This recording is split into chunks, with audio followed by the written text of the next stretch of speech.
నమస్తే అండి. సండే వస్తే నాన్ వెజ్ కంపల్సరీ కదా, అందుకని నా స్టైలు చికెన్ కొబ్బరి ఫ్రై ప్రిపేర్ చేసేద్దామా. ముందుగా చికెన్ ముక్కల్ని వాష్ చేసి బాయిల్ చేసి పక్కన పెట్టేసేయండి. ఇప్పుడు మిక్సీ జార్లో ఉల్లిపాయలు, పచ్చిమిర్చి, కొత్తిమీర వేసి గ్రైండ్ చేసి పక్కన ఉంచేసేయండి.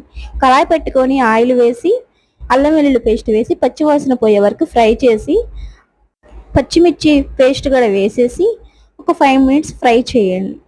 కొంచెం సాల్ట్, పసుపు వేసి ఫ్రై అయ్యాక పచ్చి కొబ్బరి గడ వేసి నూనె పైకి తేలే వరకు వేపాలి.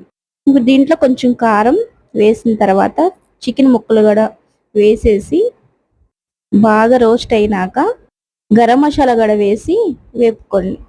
లాస్ట్లో కొత్తిమీర చల్లుకొని తీసేయండి. ఎంతో టేస్టీగా ఉంటుందండి. ఖచ్చితంగా అన్నం మొత్తం తినేసి పల్లెల కూడా